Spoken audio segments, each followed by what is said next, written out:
Hello, wonderful people, Nigerians, my subscribers, countrymen. Welcome. Thank you so much for your subscriptions lately and believing in a Nigeria that will work, believing in Africa generally. I must commend your resilience. I must commend your comments. I must appreciate you stopping by in this channel and joining to add your voice in a Nigeria that would work. Nigeria will work in our own time. Nigeria will be great again. Yes, today I want us to connect. I want us to reason some things. Like the much awaited protests just started. These days it feels like when you want to say protest, you feel there is this thing making you feel a little bit guilty, like you want country to break down. Even the government is not helping matters. The way they package their statements, it makes it look like those calling for a protest, a demonstration in rejection of what Nigeria has become, of where we find ourselves, of the decay in our society, are the monsters. So somehow it's been repeated that you are almost buying into that belief that if you are calling for an agitation, a resistance to those who have perpetrated themselves in power and are now comfortable, that they are not seeing that things are not well. When you call for a probe of their methods, of their lifestyle, of their governing pattern,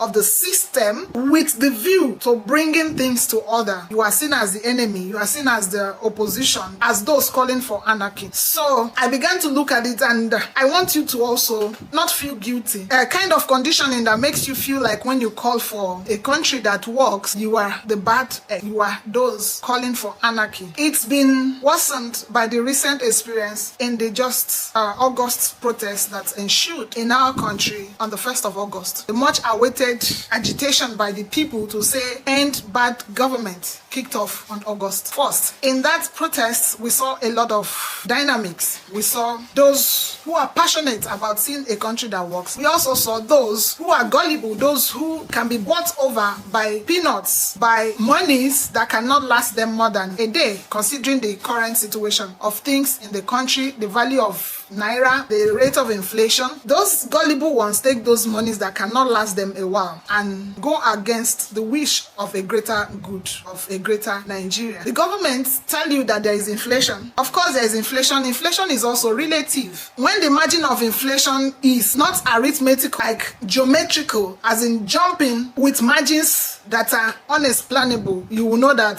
it's induced. It's induced. It's not a normal inflation. Inflation in other countries is, when you compare it with the inflation in Nigeria, is arithmetical. What do I mean? If they are increasing, their progression is not going to be in the margin of 1:1:1, other than the one we have in Nigeria that is like 1:4:8 and on and on. Geometric progression. You see the differences in price, the margin is much. If there is inflation in other countries and it is 1 naira today, tomorrow is going to be 1.1 naira increase. But what we have in Nigeria is, if the price today is 1 naira, tomorrow is going to be 5 naira or 4 naira. That's geometrical progression is what is making our own inflation a different situation. Dire, something that the people cannot cope with, something that has become weaponized, something that has become a weapon against the people, induced with human elements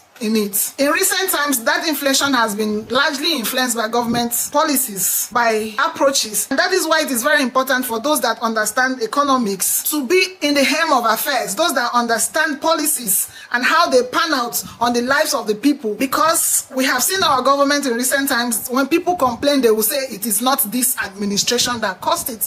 They don't understand that one day in the life of the governance of a country can influence their outcome in a way that can be unprecedented, in a way that nobody imagined. So when governments make excuses and say these things were there before we came, you understand that they don't even know their jobs. A government comes in and sells you the CV that we understand the problem we are having and we are qualified to do this job. We know what it takes to make a turnaround. And then you give them the opportunity, they come and tell you it is not our making. Understanding what it entails to govern is very important. Understanding your role as government is also important. Understanding the job you're taking is also important. But African leaders see governance as an opportunity to go to the table. When you listen to people like our senators, our Senate President, the number third person in our government, who are saddled with a major role in government of legislations, of approving or rejecting what the executives bring to the table. When you hear them talk, you will know that they don't know their work. In recent times, you would have noticed me hammer so much on the Senate President Akpabio.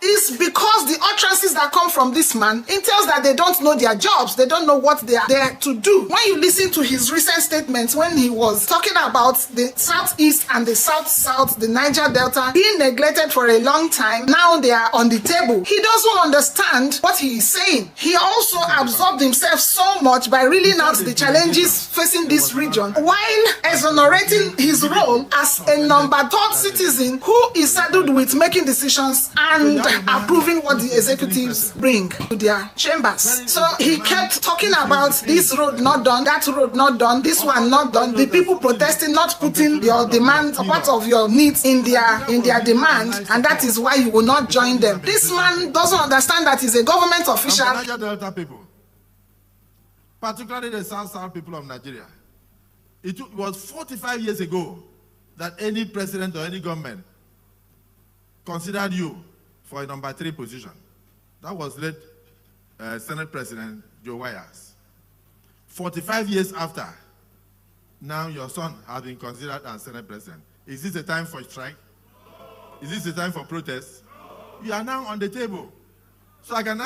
He is in government and shouldn't be talking like this. Who are those who are responsible for fixing our government? Why am I using him as an example? He gives you a clearer view that the people in government don't understand that one sentence they make can turn around the lives of others. So I am simply saying that if in recent times you started feeling like, because the way I'm seeing this protest, if it continues, it's going to be dire. And there comes a time in the life of a people when they have to fight. They really just have to fight to make sure that those who have taken the country for a ride and run it as their personal businesses while pushing every other person away are taken off government. Those that do not understand their role. Those that perpetrate themselves in power and is, so long as I'm there, whatever, they shut their ear out of our reality. So if anything, if for any reason you started feeling guilty, feeling so bad that you once supported or called for an agitation over the system, you don't have to feel bad.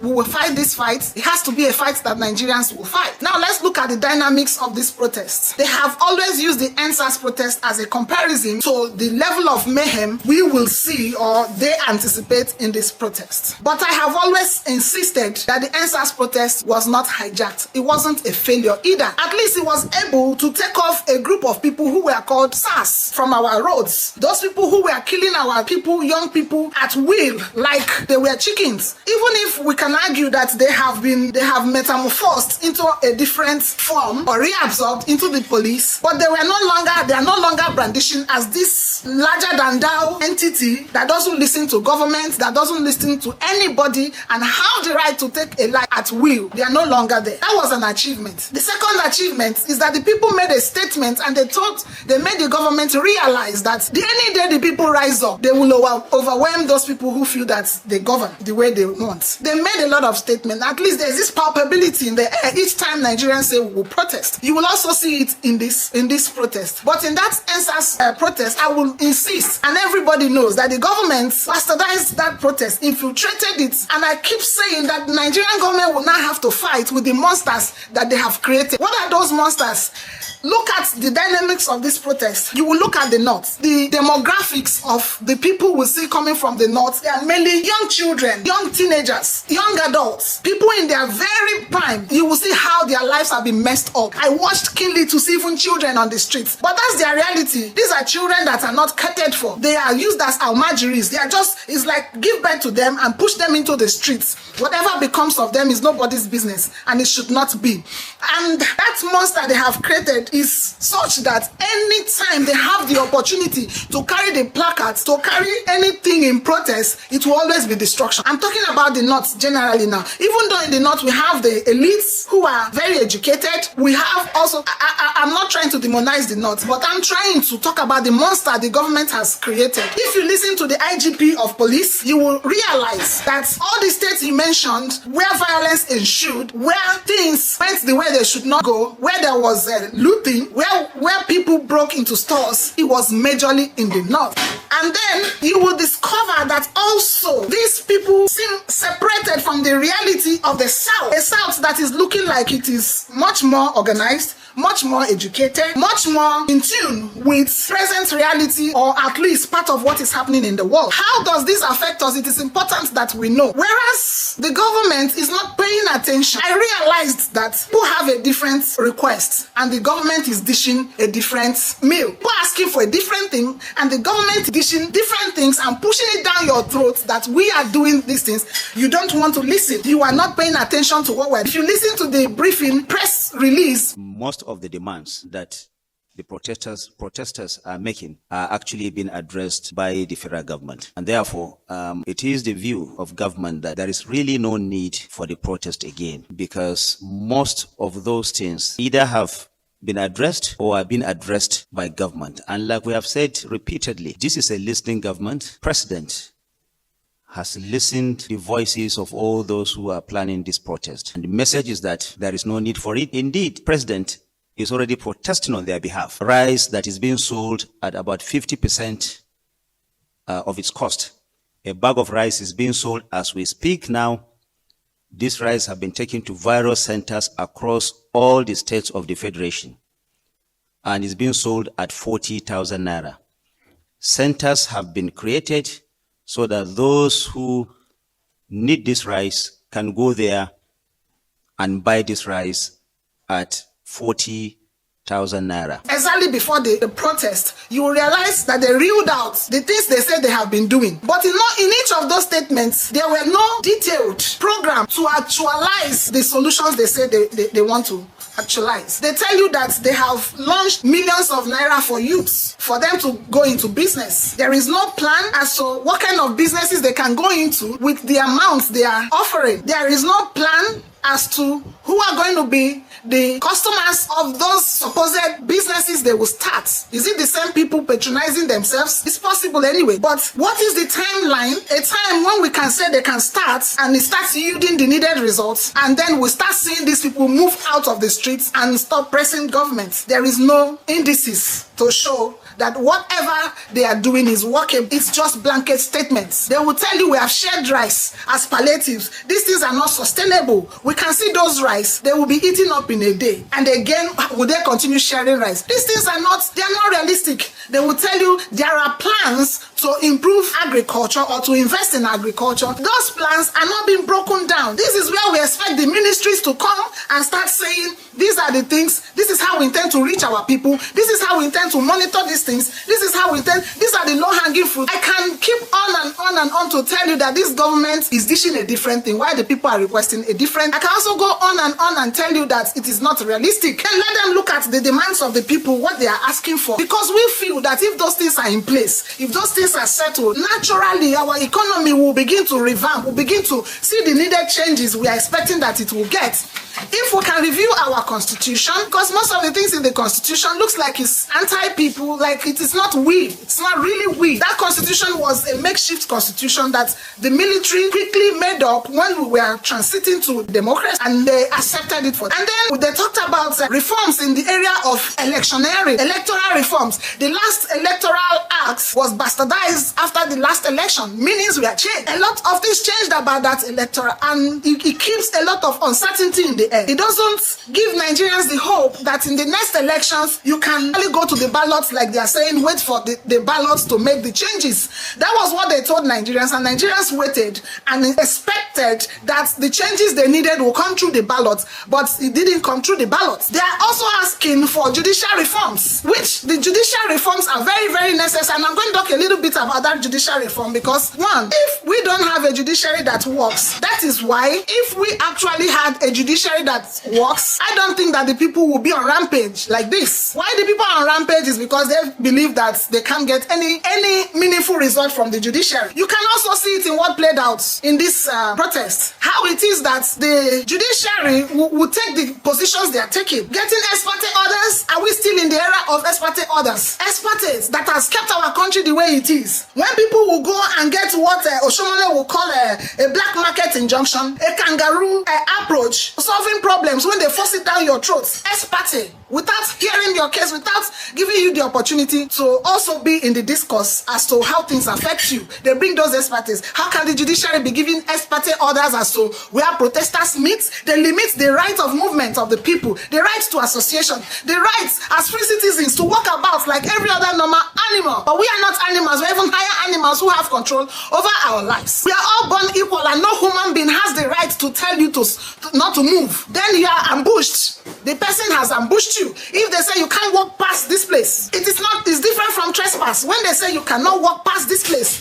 when you want to shout, when you want to protest, when you want to be heard, you cannot walk in protest. You have to gather in locations where they give you, and with the uncertainty in our countries, you don't even know where you will find yourself in those locations they give you. And then with the millions and millions of people who want to do this protest, about Nigeria is over 230 million people now. It's even estimated that it's around 250 million people at the moment. And there is this voice saying that we are going to protest, and you want 250 million people to be confined in the places you want them to go to. Invariably, the government is creating anarchy. They are creating the same anarchy.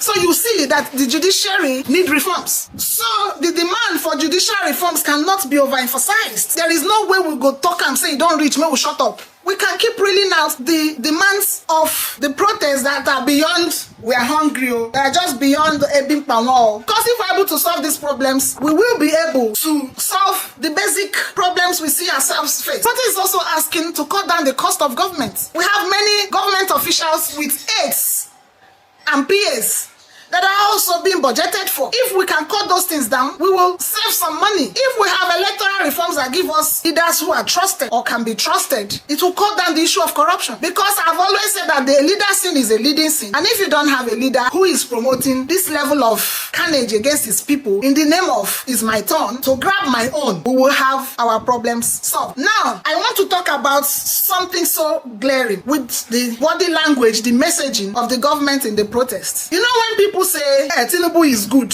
Of course, the man is good. Give it to him. Give it to him. He is good. He's a master strategist, a master planner. But ingenuity, people can be ingenious for the wrong things. They can be ingenious in the positive way. When we have words like famous, fame, popular, notorious, these are synonyms to something people might want to associate with. But when you begin to look at their meaning, somebody can be famous for good reasons. But when you are notorious, it's for the wrong reasons. And when you are popular, it might be for something good, something bad, or something that people can't really classify. So I will give it to the leadership of this government that they are ingenious with all the wrong reasons. Let's look at it all the way from Lagos State. Tinubu was able to hold down Lagos with schemes that when you put them in the mirror of standards, when you put them in the mirror of corruption, what we can actually call corruption, I think Nigerians have to be tutored on what corruption entails. What is corruption? Because the country has been bastardized in a way that people don't even know what constitutes corruption. People don't know what constitutes the wrong things. And as a leader, even when you follow the back doors to get results, you are still doing the wrong things. It's also corruption. So that man held down Lagos with schemes that when you put them in the mirror of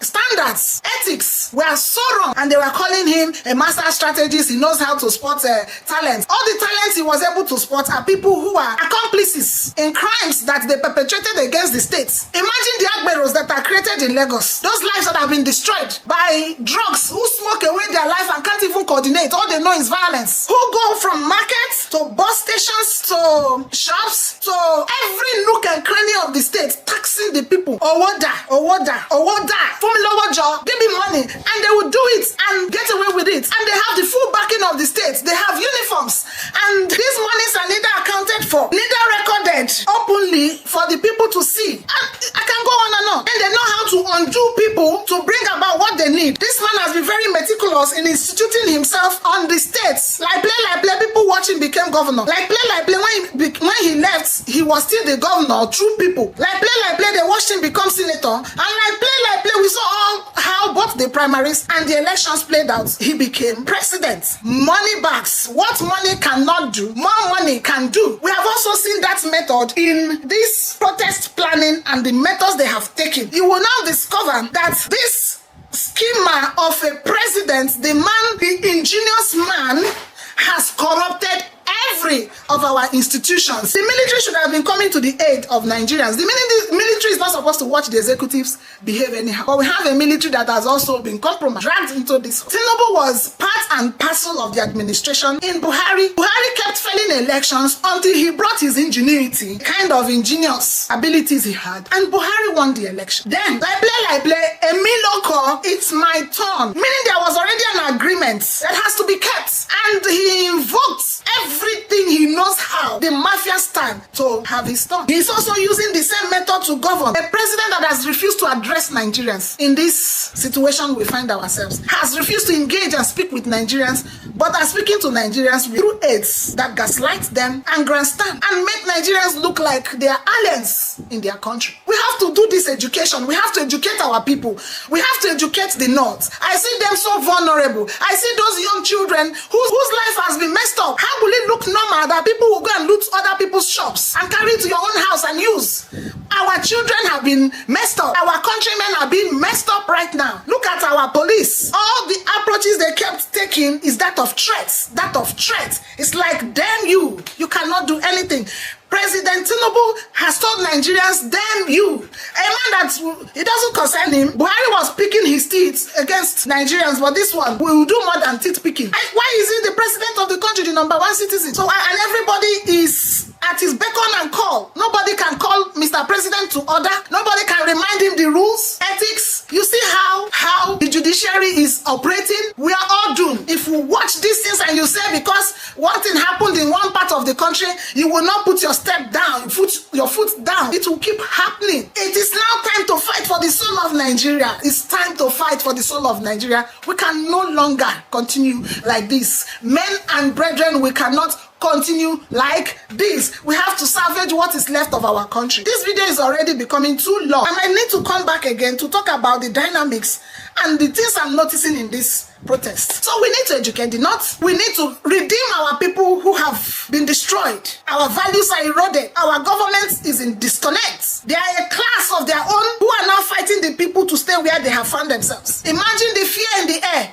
Imagine how they lined up military, police, in every state. They have been taking this approach to fight, to maintain the dignity of our country that has been messed up by those in government, in insecurity. Who would have been better for? It would have been a country that no Western power will come and brag for loans, any form of aid. There is a problem. There is fire on the mountain. And if you are not running, we will all be consumed. So the people that are talking and shouting, they are not foolish. It's because those of yesterday kept quiet. That is why we got here. And if we don't do anything, we won't have a country. But you know, you cannot stay any other place except your country. Even if you jackpot to other places, your country is your country. Many people that have jackpot don't have identity elsewhere. They want to come back and own their country. Don't you miss your obi? Don't you miss your roots, where your father's house? Opala. Don't you miss where you have a right, where you can assert your rights, where you can own and say, this is my country, where your voice can be heard, where you have an identity? Nigerians, we have worked. Press on. Demand accountability. Demand that we get the needed reforms. Demand that it gets better. We will continue the conversation. Please subscribe. Put your comments. Let's start the discussion. I'm willing to discuss with you. I'm willing to connect with you so we can start putting our forces together, our hands together, and make our voices heard until we get the country we want.